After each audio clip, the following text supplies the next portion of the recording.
మన ప్రభువును రక్షకుడైన యేసుక్రీస్తు వారి అతి శ్రేష్టమైన నామంలో ఈ అనుదిన జీవం అనే కార్యక్రమమునకు మిమ్మల్ని ప్రేమతో ఆహ్వానిస్తూ ఉన్నాను. దేవుని మహాకృపలో గతించిన దినములన్నీ ఆయన ఉచితమైన కృపతో ప్రభు మనలను బలపరిచి ఈ ఉదయకాలం మరలా దేవుని స్తుతించుకుని ఓ గొప్ప కృపలో మనల్ని నడిపించినందుకు ప్రభుకు మహిమ కలుగును గాక. ఈరోజు దేవుని వాగ్దానము మనం చూసుకున్నట్లయితే యెహోషువ గ్రంథము 3వ అధ్యాయము 7వ వచనంలో ఒక చక్కని మాట మనకు కనిపిస్తూ ఉంది. ఇది అనేక మంది అనేక విధాలుగా అనేకమైన రీతులలో నిరుత్సాహ స్థితిలోనికి వెళ్ళిపోతూ ఉన్నారు. వారితో ప్రభు ఈ దినాన మాట్లాడుతున్న మాట యెహోషువ గ్రంథము 3వ అధ్యాయము 7వ వచనం మనం చూసుకున్నట్లయితే, నేను నిన్ను గొప్ప చేయ మొదలు పెట్టుదను. ఎస్, ఇదే అనేక మంది మనుషుల ఎదుట గొప్ప చేయబడాలని, మనుషుల యొక్క మెప్పును, మనుషుల యొక్క గౌరవమును పొందుకోవాలని ఎంతగానో ఆలోచనలు చేస్తూ ఉన్నారు.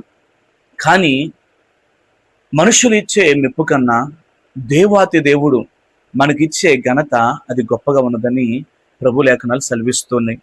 మనుషుల ముందు మనల్ని మనం గొప్ప చెప్పుకోవడం కాదు, దేవుడు మనల్ని గొప్ప చేసే వరకు ఓపికతో కనిపెట్టడమే నిజమైన విశ్వాసం అని భక్తుడు సెలవిస్తూ ఉన్నాడు. మరి దినాన నువ్వు విశ్వాసంతో దేవుని యందు నమ్మకముతో బ్రతకగలుగుచున్నావా? విధేయత కలిగి దేవుని సన్నిధిలో నిలవగలుగుచున్నావా అని ఒకసారి మనము ఆలోచన చేసుకోవాలి. మనం చూసుకున్నట్లయితే కనుక చాలా మంది జీవితాలలో ఎదుగుదల లేక, గుర్తింపు లేక నిరాశలో ఉంటూ ఉన్నారు అనేక మంది. ప్రభు వాక్యం అంటుంది, నేనెప్పటికీ ఇంతేనా, నా జీవితం మారుతుందని అనేక మంది అనేక విధాలుగా వారు మాట్లాడుకుంటూ ఆలోచనలు చేస్తూ ఉన్నారు. కానీ ప్రభు ఈ దినానం నీతో సెలవిస్తున్న మాట, నేను నిన్ను గొప్ప చేయి మొదలు పెట్టుదని ప్రభు వాక్యము సెలవిస్తూ ఉంది. మనం ఎప్పుడైతే దేవుని మీద ఆధారపడి దేవుని యందు విశ్వాసం కలిగి జీవించగలుగుతామో, దేవుని యందు నిరీక్షణ కలిగి, దేవుని యందు యథార్థ హృదయం కలిగి మనం ఎప్పుడైతే దేవుని సన్నిధిలో బ్రతకగలుగుతామో, ఆయన మన విశ్వాసమును, నమ్మకాన్ని చూసి ఆయన మనల్ని విడిచిపెట్టేవాడు కాదని ప్రభు పేరట మనవి చేస్తున్నాను. మనం అనుకుంటూ ఉన్నాం, నా జీవితం మారుతుందా, నా బ్రతుకు మారుతుందా అని ప్రశ్నించుకుంటూ ఉండవచ్చు. అయితే దేవుడు ఒక వ్యక్తిని హెచ్చించడానికి నిర్ణయించుకున్నప్పుడు ఏ శక్తి ఆయనను ఆపలేదు.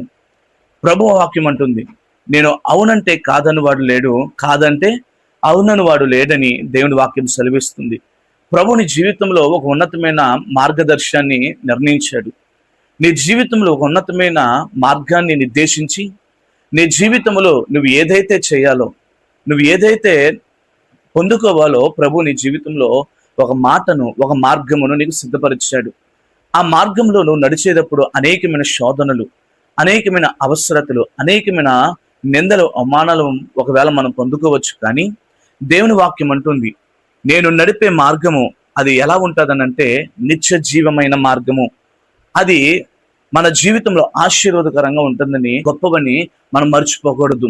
ఇక్కడ ప్రభు అంటూ ఉన్నాడు, లోకములో మనుషులు ఇచ్చే గొప్పతనం తాత్కాలికము, కానీ దేవుడు ఇచ్చే ఉన్నతమైన స్థితి శాశ్వతమైనదని మనం మర్చిపోకూడదు. యెహోషువ అప్పటికి మోషే వెంట నడుస్తున్న ఒక సేవకుడు. కానీ సమయం వచ్చినప్పుడు దేవుడు అతను ఒక గొప్ప నాయకుడిగా నిలబెట్టాడు.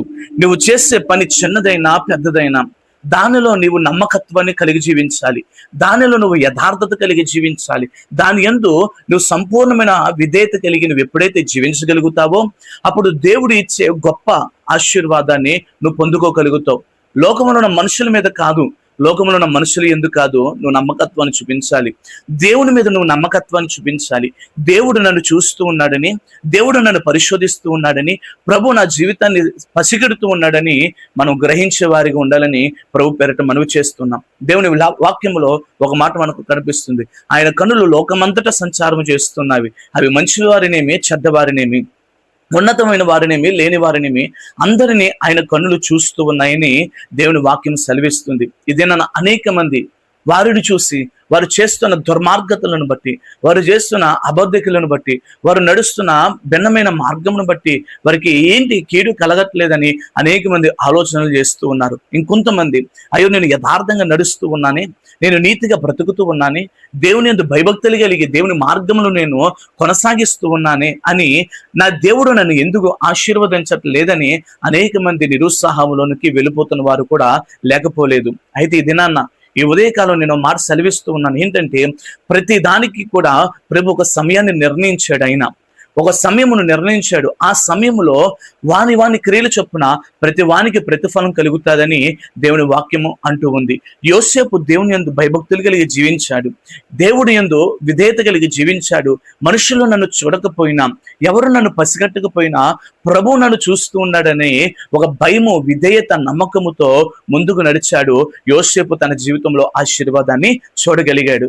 ఇది నీ జీవితంలో కూడా దేవుని యందు నమ్మకమును నువ్వు చూడగలిగితే, దేవుని యందు విధేయత నువ్వు చెప్పగలిగితే, దేవుని యందు పరిపూర్ణమైన విశ్వాసము నువ్వు కొనసాగించగలిగితే, ఆయన నిన్ను హెచ్చించడమే కాదు, ఆయన నిన్ను దీవించడమే కాదు, ఆయన నిన్ను బలపరచడమే కాదు, కానీ ఆయన నీ జీవితంలో ఒక ఉన్నతమైన విజయాన్ని, నిన్ను అనేకుల ఎదుట గొప్ప చేయడానికి ఆయన ఒక సమయాన్ని నిర్ణయించాడని మర్చిపోవద్దు.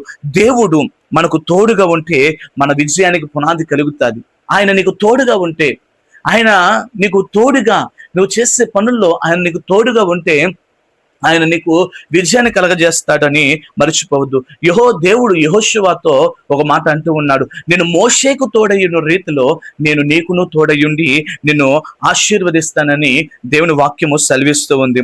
నీ తెలివితేటల వలనో, నీ ధనం వలనో, నీ ఒక గొప్పతనం, నీ గొప్ప ఆలోచనలను బట్టో నువ్వు గొప్పవాడు కాలేవు, నువ్వు ఉన్నతమైన వాడు కాలేవు, నువ్వు మేలును నువ్వు అనుభవించలేవు. కానీ ఆయన కృప, ఆయన తోడు నీ జీవితంలో ఉన్నట్లయితే, ఆయన ఉన్నతమైన కృపకు నువ్వు పాత్రుడు అవునట్లయితే నీ జీవితము దేవుడు హెచ్చించడం మొదలు పెడతాడు. దేవుని తోడు నీకు ఉన్నప్పుడు అసాధ్యమైన కార్యములను కూడా నువ్వు సుసాధ్యములుగా మార్చగలుగుతావు. నీ జీవితంలో ఇది నేను చెయ్యలేను అని అనుకుంటున్నావా? దేవుడు నీకు తోడుగా ఉంటే నీకు సమస్తము సాధ్యమే. ఆయన నీకు తోడుగా ఉంటే నువ్వు దేనినైనా చేయగలుగుతావు. ఆయన నీకు తోడుగా ఉండి ఆయన నిన్ను గొప్ప చేయడం మొదలు పెడుతున్నప్పుడు ఎవ్వరు కూడా నిన్ను ఆపడం జరగదు. ఆయన అవునంటే కాదని వాడు లేడు, ఆయన కాదంటే అవునని వాడు లేడు. ఆయన చిత్తమును నీ జీవితంలో ఒక రోజు నిర్ణయించాడు. ఆ రోజు వరకు నువ్వు దేవుని ఎదుట యథార్థ హృదయము కలిగి నువ్వు ఎదురు చూసినట్లయితే గనక, ఒక ఉన్నతమైన కృప కలిగి నువ్వు ఎదురు చూసినట్లయితే ప్రభు నీ జీవితాన్ని ఘనపరుస్తాడు, అనేకులు ఎదుట హెచ్చిస్తాడు. అయితే ఆయన ఎదుట నువ్వు విధేయత చూపిన వాడవైతే ప్రభు నిన్ను హెచ్చించడం మొదలు పెడతాడని మర్చిపోవద్దు. దేవుని ప్రార్థన చేసుకుందాం. మహాపరిశుద్ధుడైన మా తండ్రి, కృప కలిగిన దేవా, నీ బిడ్డలు నీ యందు విశ్వాసంతో నడుస్తూ ఉన్నారు. నీ బిడ్డను దీవించండి అయ్యా. నువ్వు మేలు చేయ మొదలు పెడుతూ ఉన్నావని విశ్వాసంతో నమ్ముతూ ఉన్నాం. నీ బిడ్డల జీవితాల్లో మేలులు దయచేసి నువ్వు ఇచ్చే ఆశీర్వాదాన్ని బిడ్డలందరూ పొందుకునే కృపను లోనికి నువ్వు నడిపించి సహాయం దయచేయమని, ప్రతి వారిని ఆశీర్వదించి ఈ ధనవంత నీ కృపా దీవెనల చేత మమ్మల్ని బలపరచమని మా ప్రభువు మా రక్షకుడి యేసు నామములో అడుగుచున్నాం మా పరమ తండ్రి, ఆమేన్, ఆమేన్. అందరికీ వందనాలు. ప్రభు మిమ్ములను మీ కుటుంబాన్ని దీవించి ఆశీర్వదించును గాక.